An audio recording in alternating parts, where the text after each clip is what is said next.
Hare Krishna dear devotees, welcome back to our channel. तो हम लोग जो बुक पढ़ रहे हैं शिल प्रपात का परफेक्ट क्वेश्चन परफेक्ट आंसर, उसी बुक के फर्स्ट चैप्टर का पार्ट 1 पार्ट 2 हम लोगों ने देख लिया है। तो यह जो वीडियो है वो उसी चैप्टर का पार्ट 3 होने वाला है।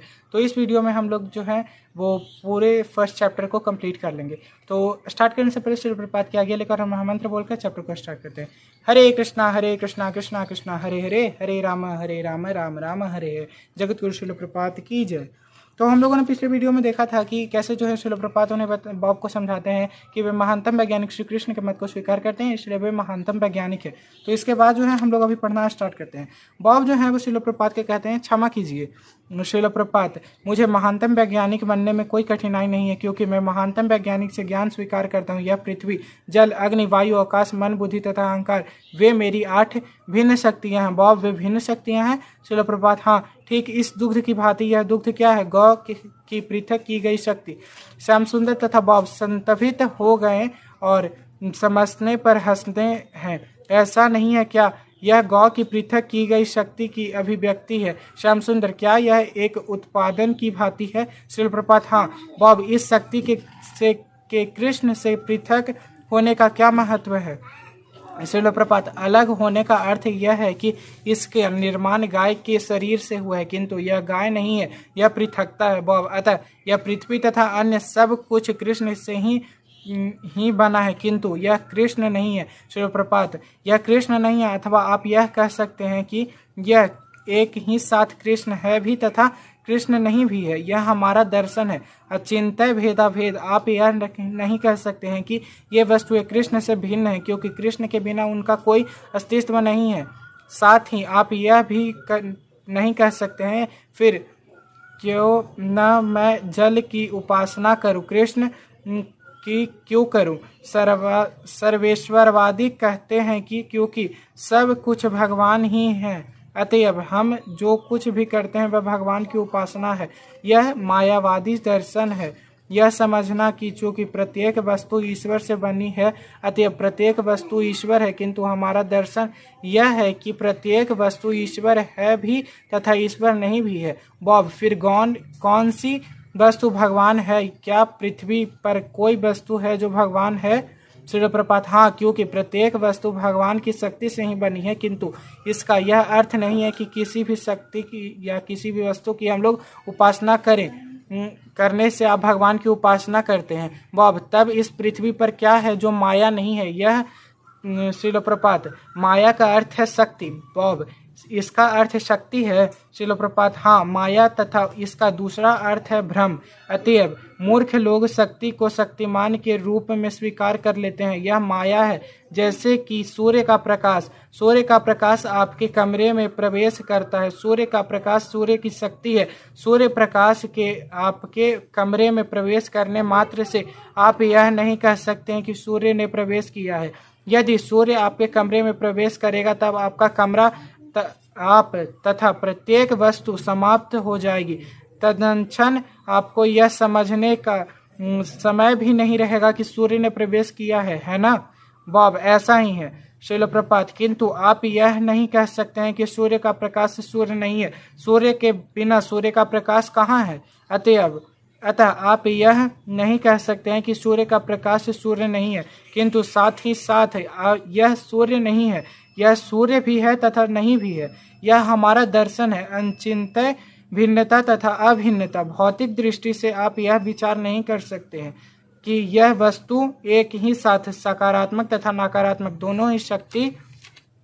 दोनों हो सकती है। आप यह विचार नहीं कर सकते हैं। वह अचिंत्य शक्ति है। प्रत्येक वस्तु कृष्ण की शक्ति है, अतएव कृष्ण किसी भी शक्ति में स्वयं को प्रकट कर सकते हैं। अतएव जब हम मिट्टी, जल अथवा वैसी ही किसी वस्तु से निर्मित रूप में कृष्ण की उपासना करते हैं तो वह कृष्ण ही होती है। आप यह नहीं कह सकते हैं कि यह कृष्ण नहीं है। जब हम कृष्ण के इस धातु रूप मंदिर की श्री मूर्ति की उपासना करते हैं, वह कृष्ण ही है। यह एक तथ्य है, क्योंकि धातु कृष्ण की एक शक्ति है, अतएव यह कृष्ण से अभिन्न है तथा कृष्ण इतने शक्तिमान हैं कि वे अपनी शक्ति में स्वयं को पूर्ण रूप से प्रस्तुत कर सकते हैं। अतः यह मूर्ति पूजा धर्महीनता नहीं है। यदि आपको विधि ज्ञात है तब वह यह वस्तुतः भगवान की उपासना है। वाह, यदि आपको विधि ज्ञात हो तो क्या मूर्ति कृष्ण बन जाती है? श्रील प्रपात, वह बन नहीं जाती है, वह कृष्ण ही है। वह मूर्ति कृष्ण है, किंतु तभी जब आपको विधि ज्ञात हो। श्रील प्रपात, हाँ ठीक इस विधूत की तार की भांति यह विधूत है। जिसे प्रक्रिया ज्ञात है वह इससे विद्युत प्राप्त कर सकता है। श्याम सुंदर, अन्यथा यह तार मात्र है। श्रील प्रपात, तार मात्र है। अतः बॉब, अतः यदि मैं कृष्ण की एक मूर्ति बनाऊं तो यह तब तक कृष्ण नहीं है जब तक। श्रील प्रपात, वह कृष्ण है, किंतु आपको यह समझने की प्रक्रिया ज्ञात होनी चाहिए कि वह कृष्ण है, वह कृष्ण ही है।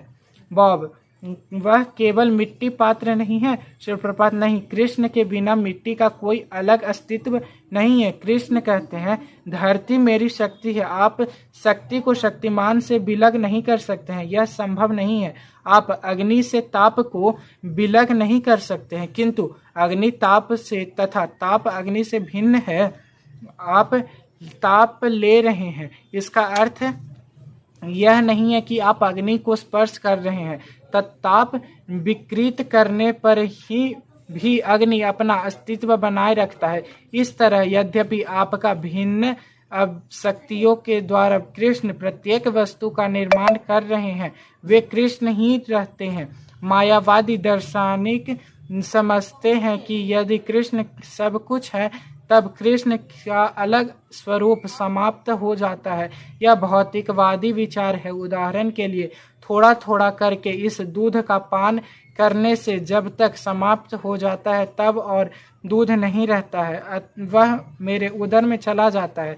कृष्ण इसके समान नहीं है, वे सर्वशक्तिमान हैं।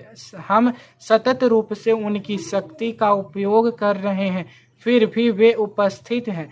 ऐसा नहीं है कि सैकड़ों संतानों को उत्पन्न करने के कारण वह समाप्त हो गया है।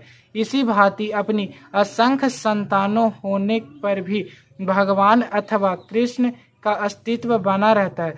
पूर्णस्य पूर्णमादाय पूर्णमेवावशिष्यते, क्योंकि वे परिपूर्ण है। यद्यपि इतनी अधिक पूर्ण इकाइयां उनसे निकलती हैं, तथापि वे पूर्ण ही शेष रहते हैं।